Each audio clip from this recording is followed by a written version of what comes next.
Hey there, and welcome to the Hot Slice Podcast. I am your host, Denise Greer, executive editor here at Pizza Today, and this is the podcast where we're talking all things pizza business. And guess what? I'm solo today, so we're rocking and rolling right into our guest right off of the bat. And we're going to talk with Rick Herman. Hello, Herman, how are you? Hi, Denise. How are you? Hello. So, Rick and his wife Nancy own Log Home Wood-Fired Pizza in McGregor, Minnesota. So, how is McGregor, Minnesota? I think you said 350 people the last time that we talked, Yes, is we what your live in population is. northern Minnesota, about an hour from anything big, an hour from Duluth, an hour from Brainerd, an hour from Grand Rapids. So about 2.5 hours from the cities. Yeah. So we're really small, 350 people. And as I'm talking, the buses are going by taking kids home from school. Yeah, I it's a little early for that, but I I think, imagine it's a really tight-knit community there. I would, yeah, yeah, we have, a small school that has just about as many kids in it as we have people in town yeah. because it's a large district in northern Minnesota. So we get, you know, a lot of a lot of kids, a lot of parents of students coming in as regulars to the shop. Yeah.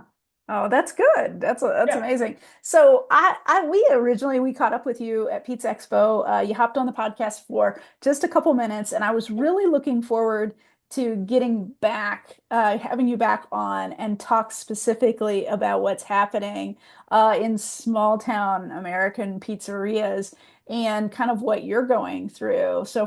But first, I want to talk about this year's your 10th anniversary. 10 years is huge by any standard, any standard, operating a business and keeping it going and successful. 10 years, that's amazing. Yeah. So tell me a little bit about this 10th anniversary and kind of what it means to you. Yeah. Thank you, Denise, for recognizing that.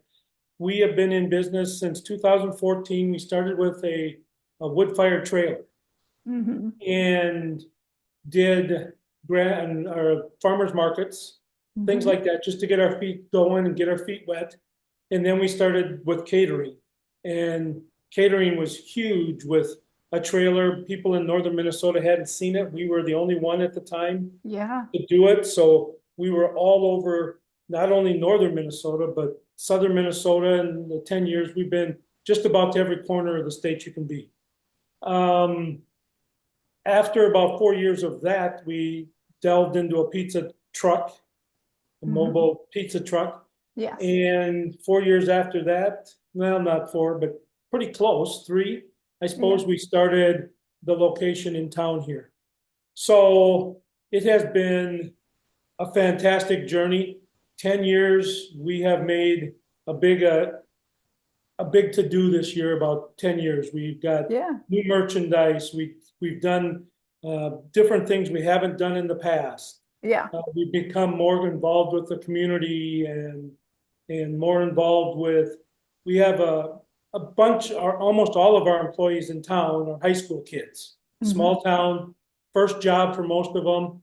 Hired most of them when they were 14, 15 years old. So some of them have worked with us for 4 years. When Wow. we had the truck and the trailer and we were in Duluth, we hired kids over there that have worked with us for 6, 7 years now. Yeah. So it's been a fantastic journey to watch these kids become young adults and Hmm. turn over more responsibilities to them as we've gone. It's Yeah. just been a great learning experience for everybody. Oh, that's amazing. And in this year, and even since we connected at Pizza Expo in March, uh, you've had some shifts even in your business a little bit. I noticed that your hours are expanded. I don't know if that's a seasonal thing. And then you've kind of shifted a little bit of your focus there too. Can you talk a little We bit about that? sure we have early on in May, we had some problems with our food truck again. It was Hmm. the fourth time in 3 years we had to put a new engine in it. Oh, And ouch. it takes a lot of time and effort and canceling events and canceling things you're supposed to be at. And Yeah. we shifted from the food truck to more time in town at the Hmm. shop. So we expanded the hours during the summer, and we had road construction on one of the major highways right outside of town, so that the people were coming right by our front door on that construction detour. Nice. So we added hours, expanded days. So we Uh-huh. went from 3 days a week to 5 days a week. We went Wow. from 4 hours a day to anywhere from 10 hours on Wednesdays, Thursdays, and Fridays to, yeah, 10 hours from 4 hours. So Yeah. expanded time, expanded days. And it's really, really been good for our business. We've had a lot more first timers come in and try stuff. We've seen them come back numerous times when they've come back either to their Hmm. cabin or, just up for a weekend or whatever it might be. We've seen a lot of repeat customers because of us expanding our hours, which is Absolutely. we didn't expect. I mean, we hoped, how you hope for things. Yeah. We didn't really expect it to go as well as it has gone. Yeah. Now, how was the kind of adjustment there? Because I would imagine go changing kind of how you operate and when you operate kind of shifts everything, and especially when you have a construction project that is bringing new people to your front door. What kind of shifts did that cause for you in your pizzeria? It We ended up having to hire a couple more staff Hmm. just because of the increased volume. Um, we've had to adjust menu items. We didn't have to, but we did. We've Yeah. added some new things that we haven't done in the past.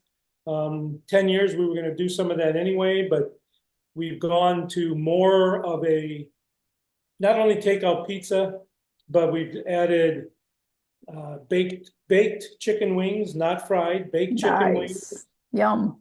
garlic braids, jalapeno poppers. We've added a Sasquatch pretzel. It's as big as your head. I mean, I it's saw that on your Instagram and it looks amazing. yeah, yeah. And we don't make those. We get those from a company in Duluth. So we've Hmm. done a lot more partnerships with smaller businesses like Hmm. ours, and that's really helped to focus people that come. They come from Duluth specifically because we're using the Sasquatch pretzel or whatever, Yeah. and all of our stuff. If you've been on, you notice that Hmm. we're not really a normal Neapolitan kind of pizza. We do North Woodsy stuff. So we've got a lumberjack pizza that's basically our supreme. We've Yeah. got a Sasquatch pretzel, and we call it that because it's so big and Yeah. it fits our Northwoods theme, you know. Hmm. So we've done those kind of things to increase the traffic flow through town. Hmm. Helps not only us, but other businesses in town. Um, we've done some more reaching out to the community. We had new owners of the motel, it's basically right across the street. It's a Yeah. block and a half. And they came to us and wondered if we wanted to partner with them and do some menus for their motel rooms, you know. Hmm. Um, so we've done that, and we've gotten people from over there that are working on construction that come in at 8:30 at night because basically we're the only spot in town open that Yeah. late. So that's helped them. It's helped us. We've done this year for our 10th anniversary. We established a scholarship fund with, Oh, that's cool. and we're doing a class of 2025 Merc pizza, and it's the Mercs are what our school's name is. They're the Mercuries, so they go by Mercs. Oh, fun. So we had the junior class submit pizza ideas to us. We have the Uh-huh. junior class officers come in and taste them, and Uh-huh. then they pick their favorite, and that's going to be up for the year, and we're going to establish a scholarship for the class. What a fun idea to Yeah, have a pizza special around like a class that's getting ready to a graduating class and then tying it to a scholarship. That's brilliant. That's a yeah, great idea. What and a it's good it, community outreach yeah, program. yeah, and it's really caught on. We started at May 1st. We're going to run it through April 30th. So it's done in time of graduation and all the Hmm. scholarships and stuff. And at this point in time, we've sold, geez, over 70. Oh, wow. Nice. So it's gone very, very well. I imagine the senior class wants to order it a lot because they're like, it's our pizza, right? I gotta get Right. Yeah, and it. we've got it hanging and you can't see, it's hanging on a On it. peel. So all of Hmm. our stuff are on peels. So it's hanging on a peel, and the girl that was chosen as the winner for the pizza is going to get the peel at the end of the year as well. Oh, that is so neat. I love that idea. Um, so before we jump into kind of those small town pizzeria needs, I wanted to touch on the fact that okay, you're in northern Minnesota, right? Yep. It's getting ready to be really pretty there right now. It's getting ready to be fall and gorgeous. But then after that, what happens to your business when do you still kick around and do well in that frigid winter Northwoods vibe or what is happening in the winter there? It depends. Last year was a bad winter, and I call that a bad winter for northern Minnesota. We had virtually no snow. Oh, It was warm. It was unseasonably it's warm. not a fun winter for snowmobiles and all the things I can think of about northern Minnesota. Exactly. And when you don't have snowmobilers or you don't have ice fishermen or ice Yeah. fishing people, all of a sudden things look a whole lot different than they do during a winter when you have a lot of snow and you've got ice that's good for ice fishing, things Hmm. like that. People come up and they do those things. If there's no snow, they're not coming because they can sit at home and not have any snow, you know? Yeah. Yeah. So last year was a tough winter. The Hmm. winter before was really snowy, a lot of people, a lot of traffic. We did much better the year before. But it's Okay. like every other business in any town that depends on tourism or Yeah. seasonal kind of activities. If it's not a good season, it's just not a good season. I hear you. I hear you. I can imagine that because, so if you don't know this, a lot of the Pizza Today crew, we're in Louisville, Kentucky. Yep. So we see literally maybe two snows a year. So we always head north if we want to partake in, any cross-country skiing, any we're going way north to do it, like 10 hours north to do it. Yep. So, And it's in our backyard, but you know, small town life changes a lot in the wintertime if you don't have snow and the mhm. appropriate, you can have a lot of snow and it be 40 below and you don't have people out doing anything either, Yeah. So it's really a balance of the weather, how much snow, those kind of things. You alluded to the colors and they've already started to change and it's getting to be Yeah. that leaf peeping season and one of the apple orchards just outside of town is starting their fall festival activities with their corn mazes and things like that going on. So Mhm. more and more people are starting to come up to do those things after school just started a couple weeks ago. It's been pretty slow since the state fair and with school starting and things like that. Yeah, we call that the summer slump. So, Yeah. Yep, for uh, sure. yeah, I know there are a lot of pizzeria owners that are really happy that the schools are back and that fall's coming because it means sales are going to start skyrocketing again, and we all know what it looks like towards the end of the year for a lot of businesses. Just you definitely feel it and see it. Hi, I'm Genevieve Ruby, a fifth generation dairy farmer here in Humboldt County, California. Did you know that 99% of California's dairy farms are family owned? And we're proud to sustainably produce the milk that goes into quality cheeses you use to create your delicious pizzas. Thanks for helping make California not only America's #1 dairy state, but the leading producer of mozzarella too. We hope you enjoy this podcast. Performance Food Service is proud to deliver high-quality products, innovative technology, and custom operational solutions to restaurants of all sizes across the country. The flagship division of Performance Food Group, with deep roots in the restaurant industry, Performance Food Service has been the exclusive distributor of the Roma family of brands for more than 65 years. This signature relationship has allowed Performance Food Service to become a leader in the pizza and Italian segment of food service nationwide. You know, as I think about small town pizzerias, now I know people probably may know this because we talked about it on the episodes before, but I bike tour, so I end up in a lot of really small places. I end up rolling my bike through towns that you would never drive through unless you were actually going there, going through to a lake or something. And so I've had the opportunity to go to a lot of pizzerias that are kind of out there, just out there in the middle of nowhere in these little towns. And the one thing I've noticed is that a lot of them are doing things so right and so well.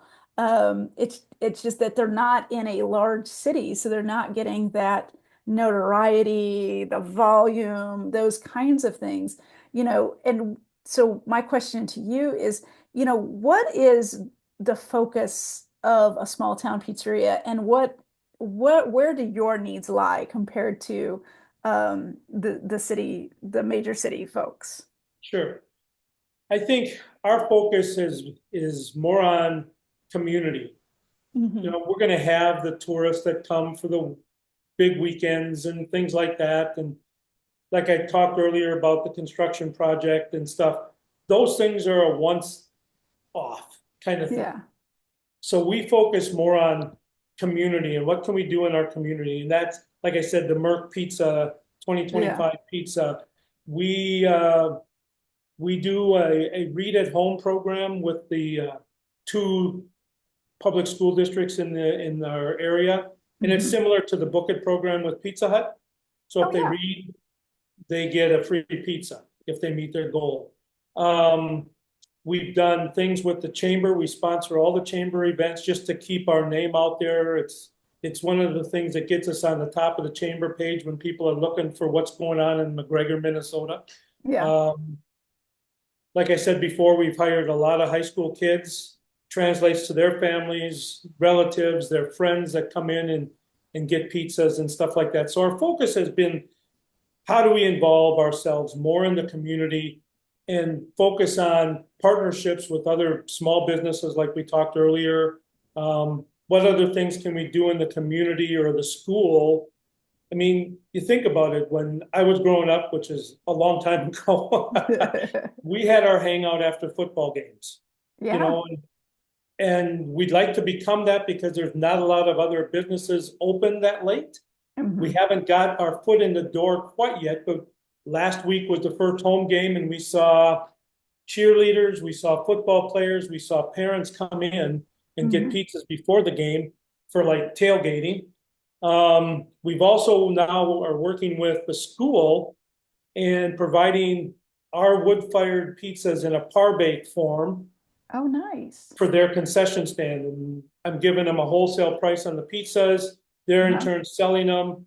They sold out last weekend at the first home game. So hopefully that's just going to build as we go and get more people excited from outside, not just in our community, but the other communities that are coming to the games and stuff. So we've tried different things to get these partnerships rolling. The expanded days, hours has helped, those kind of things. When you talk about needs, it's tough in a small community. You're right. A larger community, you have much more people, eyes on you. You can do things differently. We've talked about delivery in the past, but in a small community, when we're in a lakes area, if we deliver to the lake north of us, it's 15 miles. Well, that's almost to the next town over. So what does that delivery area look like? Just in McGregor alone, it would be like 2.5 miles. Well, that makes it really tough. So we've looked at things like that that would be easy for a larger town neighborhood pizzeria to do a delivery area because they've got much more much more people involved right there concentrated. Ours is not quite that same thing. So we have gone to the paper and social media and things like that to get out to the people and, make sure they know we're here. Yeah. And I can imagine you hit on it. Delivery is a major question mark for a lot of people in small communities because it's not like you can get third party delivery in your area. I mean, there's not going to be a demand for people to drive in those areas to make extra cash and deliver your pizza. So Yeah. We've that's got to be a had challenge.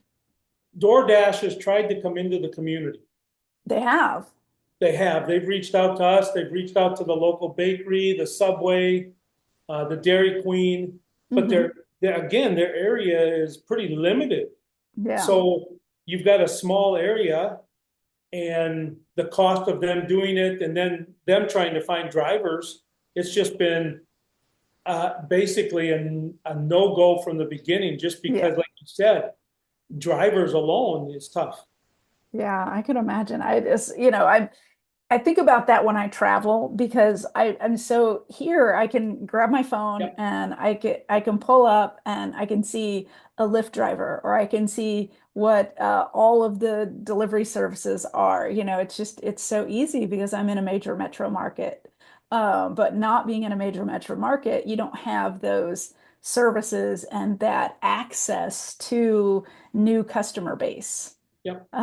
So, you know, let's talk about that, like your challenges of building a customer base, keeping that customer base, and finding opportunities to how do you grow that customer base? Right. Nancy does all our social marketing and our Mhm. website and all that stuff. So she takes care of all the Facebook, all the Instagram, all the Yeah. website, and tries to post at least every day we're open.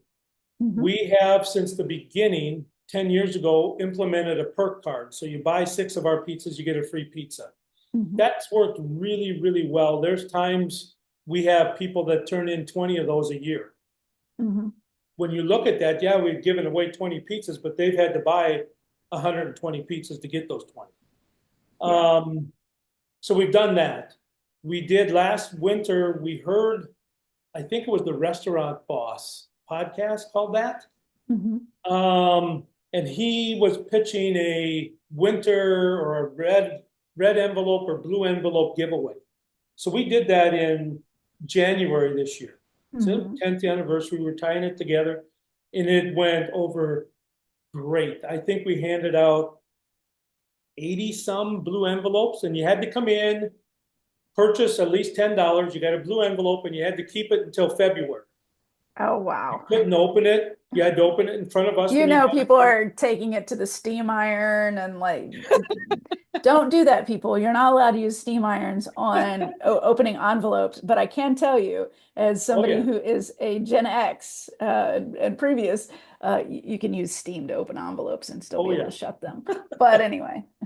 But we had almost 3/4 of them turned back in. Oh, nice. And we gave away a variety of things. The grand prize was a pizza a month for the Mhm. winner. So, when you hand out 80 and you get 60 some back, they had to come back. Yeah. And they had to purchase more and they opened the envelope and whatever they got for free. And we gave away pretzels and drinks and pizzas and just a variety of things that, in the big picture of it's really advertising, but it's not a lot of money out, Yeah. you know. Yeah. So those kind of things have really helped us, especially last winter when the winter was so slow to Yeah. get people in the door in February when it's not a lot of snow, not a lot of ice. It was just good for us to have people stopping in and ordering a couple pizzas and getting a free drink or whatever they got to go along with it. You know, so those kind of things have really helped us expand and reach new people. Oh yeah, I can imagine that. That's great. Yeah, Um, I was actually just in a small beach community on Lake Michigan. And your place makes me think of that because it was such a small community and it was not really, I mean, it was a touristy community, but not. There were a lot of just really, it was just a town. It had that town feel where it was very much a community. And it seemed like the businesses really gravitated towards what their community was doing. Um, when I look at small communities like that and small communities like yours, I also think about supply chain. I think yeah, about getting goods, because yes, you're in a small community in the beautiful state of Minnesota, which has access to a lot of agriculture. But when it comes to pizza and pizza ingredients, how hard is it to make sure that you're constantly supplied in your food chain? right. When we started, of course, being in a small community and a small business, we weren't big enough to get a Cisco or a Performance Food, Yeah. any of those kind of people to even come to us because I would never order 10 cases at a time. Hmm. I just didn't need it. So we would end up running to Sam's in Duluth. We've worked with our local grocery store since the beginning because they've got a great butcher shop in the grocery store and Oh, they get lovely. all local meats. So we've gotten a lot of our meats over the years just from them, just Hmm. because it's local Minnesota product. Um, we get our cheese straight from the factory in Burnett, Wisconsin. We make a trip once a month to get cheese. And we're Hmm. not a huge, by any stretch of the imagination, but we've we've had their cheese for 20 years, 25 Yeah. years probably. And when we started our business, we went to them and said, "Can we work with you? We can't get this cheese Yeah. in my spot. Can I come direct to the factory?" And they were like, "Yeah, we'll set up a wholesale account for you." Oh, nice. It's worked out really well. And over the years, now as we've grown, we Hmm. have Cisco coming, but they come once a week. Yeah. So it's really tough for me. This week we'll have 15 cases, which is now their minimum, but the next 2 weeks we won't. Yeah. But I need ingredients still. So I'll work with the local grocery store. Um, there are great Minnesota companies called Revel, and Hmm. they do a hydroponic lettuce and things like that. So when we're doing our salads in the store, we get the Revel greens, Hmm. and they are a fantastic product. And it's a Minnesota company. So we try to get as much local as we can Yeah. and work with that. But the supply chain is difficult at times. Yeah. I I mean, can. there are things I can't get from purveyors I could get before, and they've changed Hmm. products, and it's not the same, and it's not what we want. We do all our own sauces, all our own meats. The only thing we Hmm. don't do are pepperoni and cheese. Otherwise, we touch and do everything else. We smoke all our own pulled pork for our pizzas. Oh, yum. We make all our own tomato sauce, barbecue sauce, pesto, the whole shebang. Oh, So that's amazing. And I yeah, noticed that your menu is awesome. Like I see the pizzas that you're putting out and you also do some creative pizzas. I love that. yeah, Yeah, yeah, you're really putting it out there. And I imagine that people like that because when you're in a smaller community, you have little access to really creative and innovative menu items, So it's really neat to see. yeah. Um, We've tried over the years to do more specials, or mhm. like this week's special is called apple crisp. So it's an apple, Yum. it's a mascarpone maple spread and an Yeah. oatmeal crumble and then fresh apples on it. And that's just one of our dessert pizzas we put out this week. And we'll do a lot of them because people just love that stuff, you Oh know. yeah, and it's I mean it's apple picking season, so Yeah, it's like yeah, just people's minds are on apples right now. yeah, And to that point, Jeremy has a great article on apples, and he has a couple recipes, and one of those is an apple crisp pizza. So yeah, it's yeah, definitely a popular yeah. dessert item that a lot of people don't think about. So that it works. Um, I I want to close it out on this question. As a seasoned operator, somebody that's been doing this for a long time, what advice would you have for somebody who's just looking at opening in a small community or looking to expand their business into a smaller community? I think the biggest thing is to do your due diligence. Hmm. Check out everything. Make sure that you've got traffic flow. Make sure that you have got, like we just talked about, access to ingredients. You've got um, a clientele that's going to support you. I mean, we're different. We're not a regular pizza shop. We are Yeah. wood-fired pizza. So ours is a totally different brand, and it takes more time than people realize when you've got to start an oven an hour to an hour and a half ahead of time. You just can't go in and turn it on in 20 minutes. You're ready to rock and roll. Ours is an hour and a half, and you're burning through wood. And if you don't have people coming in, it's just one of those things that you got to realize that's going to be something you're going to have to eat for a while. Access, we sit right on the highway, like I talked about earlier. That's really helped with our location. Mhm. One of the things we hear a lot is you don't have enough signage. Well, in a small town, you've got a major highway. You can't put signs out right on the highway. Yeah. So it's become difficult, not difficult. I shouldn't say that.